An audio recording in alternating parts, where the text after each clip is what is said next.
दोस्तों आज हम डेसिमल टू बाइनरी कन्वर्जन करने वाले हैं। ठीक है, डेसिमल टू बाइनरी कन्वर्जन आज हम इस वीडियो के अंदर करेंगे और हमें जो है वो डेसिमल नंबर क्वेश्चन में दिया गया होगा और उस नंबर को हमें कन्वर्ट करना होगा बाइनरी नंबर में। तो यहाँ मैं एक क्वेश्चन लिख देता हूँ, 125 पावर 10 और इसको हमें कन्वर्ट करना है बाइनरी नंबर में। ठीक है, तो बाइनरी की जो है वो पावर 2 होती है। डेसिमल का आपको पता है कि डेसिमल नंबर जो है वो 0 से 9 तक जितने भी नंबर होते हैं वो डेसिमल के अंदर आते हैं। ठीक है, 10 नंबर्स होते हैं और बाइनरी या तो 0 होगा या फिर 1 होगा। अब ये क्वेश्चन में हमें ये दिया गया नंबर 125, इसे हमें कन्वर्ट करना है बाइनरी नंबर के अंदर। तो हम ये कन्वर्जन किस तरह से करेंगे? इस कन्वर्जन के लिए हमें एलसीएम लेना पड़ेगा। ठीक है, जो मेथड हम लोग यूज़ करेंगे वो एलसीएम है, तो उसके थ्रू हम लोग जो है वो इसको कन्वर्ट करेंगे। तो अब हमारे पास जो नंबर गिवन है वो क्या है, 125 और हमें एलसीएम किससे लेना है, 2 से।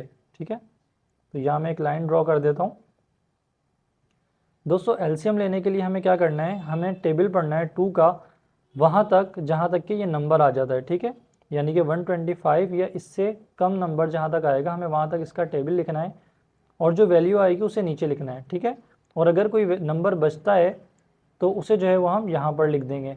ठीक है, किस तरह से करेंगे, देखिए 2 के टेबल में 12 कहाँ आता है, 2 के टेबल को अगर हम 6 तक पढ़ें तो यहाँ हमारे पास क्या आएगा, 12। तो यहाँ मैं 6 लिख देता हूँ। ठीक है, और 2 के टेबल में 5 तो नहीं आता लेकिन 4 आता है। ठीक है, तो 2 2 ज़ा 4 आता है, तो यहाँ पर मैं लिख देता हूँ 2। ठीक है, अच्छा 4 आता है तो 5 में से 4 गए तो 1 बचा, तो रिमेनिंग हमारे पास क्या बचेगा, 1।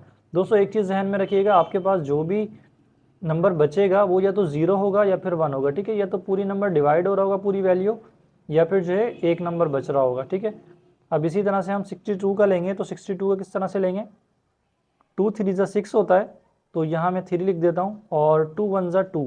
ठीक है, इसी तरह हम 31 का लिखेंगे तो 2 15 ज़ा जो है वो 30 होता है और 1 यहाँ पर बचा तो यहाँ पर 1 बच गया। ठीक है, और जो 62 जो है इसके अंदर हमारे पास कुछ भी नहीं बचा था। ठीक है, 2 3 ज़ा 6 और 2 1 ज़ा 2, तो यहाँ पर कुछ भी नहीं बचा, तो यहाँ हमारे पास रिमेनिंग क्या है, 0। ठीक है, और यहाँ हमारे पास जो है वो 1 बचा, तो हमारे पास रिमेनिंग जो है वो 1 आ गया।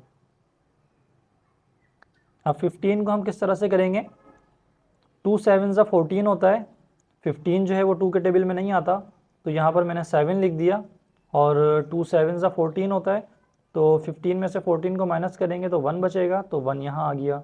ठीक है, अब इसी तरह 2 के टेबल में 7 नहीं आता, तो 2 का टेबल हम कहाँ तक पढ़ेंगे, 2 3 ज़ा 6 आता है, तो 2 3 ज़ा 6 और 6 में से 7 में से 6 माइनस किए तो हमारे पास क्या बचा, 1 बचा। ठीक है, अब इसी तरह 2 के टेबल में 3 नहीं आता लेकिन इससे कम क्या वैल्यू आती है, 2 आती है। ठीक है, और 2 कहाँ आता है, 2 1 ज़ा 2, और हमारे पास रिमेनिंग क्या बचा, रिमेनिंग हमारे पास बचा 1।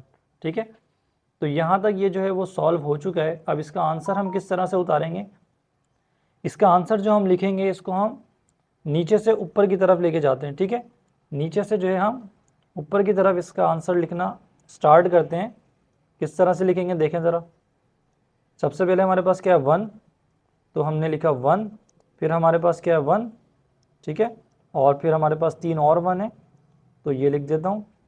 उसके बाद हमारे पास क्या है 0 और उसके बाद हमारे पास क्या है 1। तो ये नंबर जो है वो कन्वर्ट हो गया है बाइनरी नंबर में, इसकी पावर ज़रूर लिखेंगे। ठीक है, वरना आंसर के नंबर कट सकते हैं। तो ये हमारे पास क्या है, इसका आंसर है। तो दोस्तों यहाँ मैं आपको एक और एग्जांपल सॉल्व करके दिखा देता हूँ ताकि आपको मज़ीद क्लियर हो जाएगा कि किस तरह से डेसिमल टू बाइनरी कन्वर्जन आपने करनी है। ठीक है, तो यहाँ मैं एक और क्वेश्चन लिख देता हूँ, क्वेश्चन नंबर 2, और यहाँ पर मुझे क्या गिवन है, यहाँ पर वैल्यू गिवन है मुझे, डेसिमल वैल्यू मुझे गिवन है 28। ठीक है, 10 आ गया, और कन्वर्ट किस में करना है मुझे, बाइनरी में। ठीक है, तो सेम वही मेथड यूज़ करेंगे हम लोग। यहाँ लिखेंगे डेसिमल नंबर 28 और यहाँ वो नंबर जिसमें उस नंबर की वैल्यू जिसमें हमें कन्वर्जन करनी है। ठीक है, बाइनरी की वैल्यू 2 होती है, तो यहाँ मैंने 2 लिख दिया। अब 2 का टेबल मैं कहाँ तक पढ़ूँ कि मेरे पास 28 आए, तो देखें 2 1 ज़ा 2 और 2 4 ज़ा 8 आ गया, तो 2 का टेबल 14 तक पढ़ूंगा मेरे पास तो 28 आ जाएगा। रिमेनिंग मेरे पास कुछ भी नहीं बचा, तो मैं क्या लिखूंगा यहाँ पर 0, ठीक है। अब 17 कहाँ आता है, 2 का टेबल 14 कहाँ आता है, 2 7 ज़ा 14 आता है, तो यहाँ मैं 7 लिख दूंगा और रिमेनिंग मेरे पास कुछ नहीं बचा, तो क्या है 0, ठीक है। अब इसी तरह 2 के टेबल में 7 आता है, नहीं आता, तो 7 से कम क्या है 6, तो 2 3 ज़ा 6, तो यहाँ मैंने लिख दिया 3 और 6 में से 7 माइनस करेंगे तो 1 आएगा, ठीक है, तो 1 यहाँ आ गया। अब इसी तरह से 2 के टेबल में 3 नहीं आता, तो क्या आता है 2 आता है, अच्छा तो 2 आता है, तो 2 1 ज़ा 2, ठीक है, यहाँ 1 आ गया, 2 1 ज़ा 2 और रिमेनिंग मेरे पास क्या बचा 1, ठीक है। तो अब आप देखें यहाँ पर 1 आ गया और इससे ज़्यादा मज़ीद ये सॉल्व नहीं हो सकता, ठीक है, क्योंकि यहाँ पर 1 आ गया तो इससे ज़्यादा मज़ीद इस सवाल को हम सॉल्व नहीं कर सकते।